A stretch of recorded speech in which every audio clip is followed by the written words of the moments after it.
Mother's Day indeed. And we know it's no joke being a mother in this hour. And may God continue to bless you. We're going to have just a minute until the rest of the ones come back here. I'll let her know we're ready.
Your children are growing fast. Soak up this time with every ounce of your being and lay aside any distraction that could cause you to miss out on these precious days. Steal away when you can get to some refreshment and don't feel guilty about it. Recharging is helpful for both you and your children.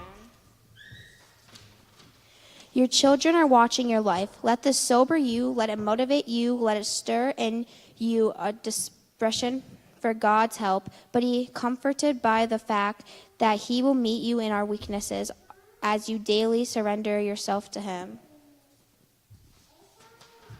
Don't yell, don't be sarcastic, don't speak harshly, don't be impatient, don't respond with annoyance, don't make excuses for your sin. Repent and rest in God's glorious grace. Humble yourself before your children. Always acknowledge your wrongdoing and apologize quickly. Look into the lives of other godly mothers around you and learn from them. Be inspired by their strengths, then stop at that. Don't allow yourself to become discouraged and discontent because of compassion. Thank the Lord for how He has made you. Serve Him with your whole heart and rest securely and confidently in your uniqueness. Don't take life too seriously. Your responsibilities will tempt you to be stressed and too serious. Fight this. Have fun with your children. Laugh with them. Play with them. Don't be selfish about only doing what you enjoy. Do what they love because you love them. Be faithful to give your children a solid foundation rooted in God's Word. Continually point them back to their Creator. Be sure they understand the gospel and their desperate need for Him. Always rest in the knowledge that you are responsible for their salvation. God is. Well, my husband was too short this morning. So my poor kids were learning about Cain and Abel back there, and they're wondering what's going on, and I don't even have time to finish explaining it to them, and the Garden of Eden and everything. So next week we'll finish up. We had a lot of fun on Thursday night this week making gifts for you parents. So the kids are each going to give you one of your gift bags, and we have a cherry cheesecake for each one of you to take home with you, and they're going to grab a gift down here in the front on their way off from the pew. Just wait, kids. We had a church in Pennsylvania that sent up 2 boxes of gifts for our moms here, and each kid gets to pick an extra gift to go with it. And then I have something to read to you after they get their gifts handed out.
You, Mike.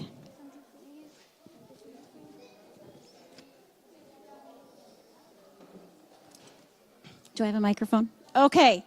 So we wanted to do something a little different this year. Usually I do a oldest mom, youngest mom, or mom with the most here. But this year I decided to do something a little different and to do a drawing. So that's why each of you put your name in this jar. Let's see here. Hazley, can you draw the names for me? Okay. You draw. I need 3 names. Okay, give me another one. Give me 2 more. You can take a pie for Mom. Go ahead and take one. Okay.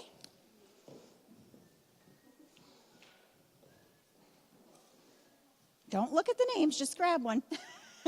She's probably trying to find her mama's. Just grab one here. All right. Okay. All right, thank you. You can go sit down. Actually, come here. Hazley, I'll have you help me. So I wanted to do gift cards this year. And I went to a place in Potsdam where our family likes to go. Our friends run a coffee shop. And I told him I was buying a gift card for this event we were having for our moms. And after I checked out, he says to me, Rebecca, I want to do something to help your cause. And he handed me another gift card. So we get 3 gift cards this year. Okay, Hazley, can you name that one off? Here. Kenley, Nope. Kelly, Okay. Can you take that back to Kelly? Her name got drawn.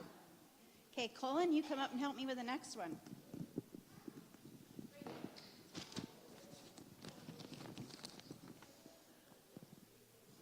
Marlene, Okay, tell her Happy Mother's Day. Now, I have another name here somewhere. Okay. All right, and Colin, let's see. I can't think of your name right now. Yeah. Okay, you come up next. Can you read that one for me? Connie, Connie. Connie, Okay. Can you have Connie stand up? Let's see. Is Connie here? Yep. Okay, take that to Connie. So, Old Market Coffee Shop in Potsdam. It's a really nice place to go. Some of you got that. And then another one got the I think, Longhorn. I'm going to share a little story here in closing. Mother's Day Sunday has always been special at the little country church. But this year just felt somehow different. The sanctuary smelled faintly of fresh flowers. The old hymn books, and every pew seemed filled a little tighter than usual. Children squirmed in their pressed clothes while mothers smiled and straightened collars one last time. Near the back sat an elderly woman named Miss Clara. Her hands were worn from the years of hard work. Her silver Bible rested quietly in her lap. Most people knew her as the sweet widow who never missed a service, but few knew the full story behind her gentle smile. This morning, the pastor asked if anyone would like to share what their mother meant to them. For a moment, nobody moved. Then a tall young man stood from the middle pew. His voice shook a little as he spoke. Most of you don't know this, he began, but when I was 10 years old, my dad left. My mama worked 2 jobs just to keep food on the table. I remember waking up in the middle of the night and seeing her at the kitchen table with tears in her eyes, praying over the unpaid bills. The church grew quiet. She never complained, never quit. Every Sunday morning, she got us dressed, carried her Bible under one arm and a diaper bag under the other, and brought us to church. I used to wonder why she kept coming when life was just so hard. He paused and looked toward the back pew where Miss Clara sat. One Sunday after service, Miss Clara stopped my mom and handed her a sack of groceries. She told her, "Don't you give up. God sees every sacrifice you make for those babies." And Miss Clara lowered her eyes humbly. The young man continued. What Mama didn't know was that Miss Clara had quietly paid our electric bill more than once. She bought my school shoes one winter, and every week she prayed for us. His voice broke. My mama went home to heaven 3 years ago, but before she died, she told me something I'll never forget. She said, "Son, when life was hardest, the women of the church helped carry me when I was too tired to walk alone." The young man wiped his eyes. Today, I'm a pastor because my mother stayed faithful. She stayed faithful because godly women loved her when nobody else saw her struggle. By now, tears filled the sanctuary. Little children looked up at their mothers differently. Husbands reached for their wives' hands. And Miss Clara quietly cried into a handkerchief. The pastor stepped to the pulpit and softly said, "A mother's work is often unseen on earth, but never unseen in heaven." Then he asked every mother to stand. Some stood proudly, some stood wearily. Some stood while carrying babies. Some stood alone after years of sacrifice. Some stood with broken hearts for children far from God. And as the congregation applauded, many realized something for the first time. The strongest sermons many children will ever hear are not preached behind a pulpit, but lived every day by a faithful mother. And I say it with a heart of love, moms. You've got the most important task. Dad's role is huge, huge, huge. But you're impacting generations by your responses, by your love, your kindness to others. It was a few years ago, my grandmother wasn't well and she had cirrhosis of the liver. Not from drinking, but her body had been attacked. And I was a young mama. I think we had, from Janessa on down at that point. She was in the Albany hospital and asked if she could come with me because she didn't have a daughter, and she came to live with us for 7 weeks. My children got to watch that. And I thought as I cared for her, I'm showing my children something. My children are watching very closely. And what a precious time. They would go and sleep on Grandma's floor because Grandma was so scared at times with what she was facing as it attacked her brain. Our children are watching how we respond. How we respond when we don't have money if we're ugly about it. How we respond if we can't do some things or because the children are just driving us nuts. And if you think this mama of 9 has always done it perfect, your thinking's wrong. Because I've had lots of experiences and lots of different attitudes and different kids. They're all different and special and unique in their own ways, and I'm still learning. But I challenge you today to learn with Jesus. It's the very best. And we handed out devotionals to every one of you. I know we all like to eat, right? There's not a one of you here that doesn't like food. Moms, the very best food that you can get is food for your soul. Challenge yourself. God, make me a better mama. Whatever it is, however, wherever. Ask your kids once in a while, is mom failing in any area? Is there an area I can do better to make your life better or easier? I did this recently with one of my kids, and it really touched my heart. And I just challenge you today to do the same. I'm so thankful for my mom. I'm thankful she taught me to work and to love to work. And I guess I would add this too. Somebody just recently asked me, how do you do it or how? I can't do it without God. And now I feel like the young woman who lives in a shoe with so many children, she doesn't know what to do. Because you know what? All these kids that come to Kids Club feel like my kids too. And I love them all. They're all special to me. And most of all, I want to see them all make heaven. And I want to see them be an asset in our community. As he was telling you this morning of all the amount of kids that are coming to church, do you realize that number of kids could turn this town upside down? It takes one rotten apple, right, to spoil a bag? If we can somehow, mamas, get a hold of that, let's shape these kids' lives for eternity to be an asset for God and to this community and to this school. I'm proud of you, mamas, and keep up the good work. Happy Mother's Day. If you didn't get something, feel free to get it. If for some reason there wasn't a child that gave you a bag, I want you mamas to get, there's extra